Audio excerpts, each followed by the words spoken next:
At the National Book Awards, my brother forgot to thank me, which was strange since I had written every single word of the book he was accepting the award for. I sat at table 28, way in the back by the kitchens, watching him on the giant screen. Alex looked great in his custom tux. He was crying a little. The crowd loved it. He thanked his agent. He thanked his editor. He thanked our mother for always believing in his unique voice. He held the gold statue up to the light and said this was for every dreamer who never gave up. The applause was deafening. I just stirred my water. My phone buzzed in my purse. It was a text from our mom. She was at the front table with him. The text said, "Isn't he amazing? I'm so proud." I put the phone away. I knew my place. I was the engine, hidden away in the basement. Alex was the shiny hood ornament. My name is Maya. For the last 8 years, I have been the sole author of the Alex Croft literary phenomenon. It started in college. Alex was failing a creative writing seminar. He was always the charismatic one, the one everyone loved, but he couldn't string 2 sentences together. He was on academic probation. He came to my dorm, desperate. He said he just needed help organizing his ideas. I ended up writing his final 40-page portfolio. He got an A. The professor called him a prodigy. That was the beginning. After college, Alex decided he wanted to be a writer. Mom thought this was a brilliant idea. She said he had the soul of a poet. He got a tiny book deal based on the portfolio I wrote in college. He spent the advance money on a trip to Thailand. 2 weeks before the manuscript was due, the panic started. It was the same routine. He'd call me full of anxiety. He had writer's block. The pressure was too much. He couldn't think. I was working a data entry job I hated. I'd come home, make coffee, and sit down at my cheap laptop. I would write all night, sending him pages. He would turn them in, and his editor would be thrilled. The first book, The Ash Road, was a modest success. The second one, Echo Chamber, hit the bestseller list. By the third book, Where the River Ends, the one that just won the award, Alex was a full-blown celebrity. He was on morning talk shows. He did magazine covers. He had a beautiful loft in SoHo, paid for by the words I wrote in my tiny Queens apartment. The arrangement was simple, unspoken, and toxic. The money from the publisher went to Alex. Alex then gave me an allowance. He called it a salary for being his research assistant. The allowance was less than I made at my data entry job. But Mom insisted it was a good deal. She said I was helping my brother. She said I was part of his journey. She said I should be grateful. She knew. Of course she knew. She was the one who first told me to help Alex with his homework when we were kids. She always said Alex was the sensitive one, and I was the responsible one. That just meant he got to have feelings, and I had to have a job. After the award show, there was an after-party at a sleek downtown club. I didn't go. I was never invited to the real parties. I was for the back room, the kitchen entrance. Alex and my mother were photographed on the red carpet. They both looked radiant. I took the subway home. My feet hurt from the cheap heels I had worn. I got back to my apartment, made a cup of tea, and sat at my desk. My laptop was open. On the screen was a document titled Alex a Book Fort Havertoine Drafted 1. It was blank. My phone rang. It was Alex, breathless and happy from the party. He was yelling over the music. "Maya, did you see it? We did it." I couldn't believe it. "We did it." I said congratulations. It sounded flat. "Listen," he said, his voice changing. He was all business now. "The publisher is ecstatic. They want to push up the deadline for book 4. They're talking a massive new advance. 7 figures. Can you believe it? We're rich." I stared at the blank page. "We're rich." He continued. "So, I need you to get moving on it." I told them I was feeling inspired. I told them I'd have the first 50 pages to them by the end of the month. "You can do that, right? It is just 50 pages. I didn't say anything. "Maya, you there. Don't be weird. This is a huge win for us. I am tired, Alex, I said. Yeah, I'm tired too. This press tour was brutal. But listen, 50 pages. End of the month. Mom and I are going to the Hamptons for a week to celebrate. I'll check in when I'm back. He hung up. I sat there for a long time. I thought about the last 8 years. I thought about my data entry job. I thought about the allowance he paid me, which was just a fraction of my own earnings. I thought about him on that stage thanking everyone but me. I clicked on the blank document. I typed one sentence. I'm done. Then I highlighted it, copied it, and pasted it. I pasted it again and again. I held down the paste command until the document was 200 pages long. Just that one sentence, over and over. I saved the file. I named it Alex a Book 4000 for Draft. Docs. Then I opened my email. I attached the file. I sent it to his agent and his editor with Alex copied. The subject line was first 50 pages. I shut my laptop. I went to bed. For the first time in 8 years, I slept through the entire night. The next morning, my phone looked like it was trying to explode. I had 47 missed calls. Most were from Alex. A few were from my mother. There were 2 from a number I didn't recognize, which I assumed was his agent, Sarah. I let them go to voicemail. I made coffee. I sat on my fire escape and watched the city wake up. It was a beautiful, clear morning. I finally listened to the messages around 10 a.m. The first one from Alex was just confused. Maya, what is this? I opened the file. It is broken. It is just a bunch of weird text. Send me the real file. The second one was angry. This isn't funny, Maya. What the hell did you send to Sarah? She is freaking out. Send me the real pages right now. The third one was from his agent, Sarah. Her voice was cold. Maya, this is Sarah Jennings. I don't know what kind of game you're playing, but Alex's editor at Penguin is furious. I need to know what is going on.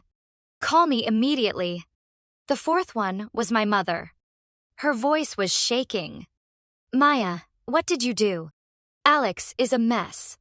He said you ruined everything. You need to fix this. You're his sister. You're supposed to help him. You're being so selfish. The last one from Alex was just screaming. A long, incoherent string of curses. He said I was a jealous, pathetic loser. He said I was nothing without him. He said I was trying to destroy him because I couldn't stand his success. I deleted them all. I went to my data entry job. I sat in my cubicle. I entered numbers into a spreadsheet. It was boring. It was quiet. It was fine. Around noon, my office phone rang. It was the front desk. Your mother is here to see you. I sighed. I went down to the lobby. She was standing by the security desk, tapping her foot. She looked frantic. Her hair was a mess. She wasn't wearing her usual pristine, expensive clothes. Maya, thank God. She tried to hug me. I stepped back. We need to talk. This is insane. Alex is falling apart. His editor is threatening to cancel the contract. They want the advance money back. You have to call them. You have to tell them it was a technical glitch. I don't work for Alex anymore, I said. My voice was quiet. She stared at me like I had spoken in a different language. What are you talking about? This isn't a job, Maya. This is family. You're his sister. He needs you. You can't just abandon him. He is not a writer, Mom. I am. And you all knew it. Her face hardened. The panic was replaced by the old familiar dismissal. Don't be dramatic. Alex is the talent. He has the vision. You're just the one who types. You're a good typist, that is all. You're lucky he included you at all. I looked at her. Really looked at her. I saw a woman who had built her entire identity around her genius son. A woman who was terrified that the fraud was about to be exposed. "I have to get back to work," I said. I turned around and walked back to the elevator. I could hear her yelling my name. The security guard told her she had to leave. When I got home that night, there was an email from Sarah, the agent. It was very different from her voicemail. Subject: an urgent conversation. "Dear Maya, I would like to schedule a call with you in private, at your earliest convenience. I have reviewed your brother's original college submissions and compared them to the manuscripts we have on file. I believe we have a great deal to discuss." I replied, "Tomorrow at 10 a.m. is fine." The next few weeks were a blur. I took a week of vacation from my data entry job. I met with Sarah. She was smart, sharp, and absolutely furious. She had been lied to for years. She had built her own reputation on an author who didn't exist. She said the publisher was going to sue Alex for the return of all advance money, plus damages. They were going to go public with the fraud. I told her I didn't want any of that. I told her I had an idea. A month later, the news broke in Publishers Weekly. Alex Croft was taking an indefinite hiatus from writing to focus on his mental health. His multi-million-dollar contract for Book 4 was canceled. The official reason was creative differences. The reality was much simpler. Alex and my mother had to sell the SoHo loft to pay back the advance for the book I never wrote. They also had to sell my mother's house. The money was gone. Alex had spent it on cars, on parties, on a lifestyle he thought he had earned. They moved into a small rented condo in New Jersey. My mother called me one last time. She didn't yell. She was crying. A tired, broken down kind of crying. "He has nothing, Maya. It is all gone. He just sits in his room. You took everything from him. How could you be so cruel?" "I gave him everything for 8 years, I said. "You didn't call me cruel then. You called me responsible. I'm still your mother. He is still your brother." "No," I said. "You're his mother. I'm just the typist. Remember." I hung up. I blocked her number. I blocked Alex's number. 2 weeks after that, I quit my data entry job. Sarah Jennings became my agent. We worked on a proposal. It was for a new book. A novel about a woman who quietly runs her family's entire life from the shadows until the day she decides to stop. It was a story I knew very well. We sent it out to publishers. Not Alex's old publisher. We sent it to their biggest rival. They started a bidding war. The advance I received was for more money than Alex had made on all 3 of his books combined. The name on the contract wasn't Alex Croft. It was Maya Croft. My name. The book, The Typist, came out 6 months ago. It debuted at #1 on the New York Times bestseller list. It is still there. It has been optioned for a movie. I just won the National Book Award. For real this time. I sat at the front table. My agent Sarah was on my left. My new editor was on my right. When they called my name, I walked up to the stage. I was wearing a custom-designed dress, not cheap heels. I held the statue. It was heavy. Heavier than I expected. I looked out at the crowd. I thanked my agent. I thanked my editor. I thanked everyone who had helped me. Then I took a deep breath, and I thanked my brother.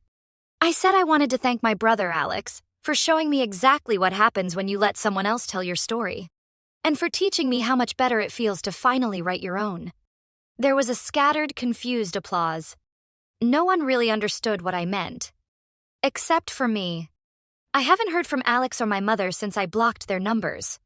I saw a picture of Alex online recently. Someone snapped it in New Jersey. He works at a car rental agency now. Mom is a receptionist at a dental office. They look fine. Just normal. Yesterday, I got an email. It was from Alex. It came from a new address. Subject: idea. I read your book. It is good. I have an idea for the sequel. We could be a team again. Think about it. I stared at the word team. I didn't reply. I didn't get angry. I didn't feel the need to say anything. I just moved the email to my spam folder. Then I hit block user. I turned back to my laptop. On the screen was a new document. It was titled Maya Book 2, Draft 1. It was blank. But this time, it was my blank page. And I couldn't wait to get started.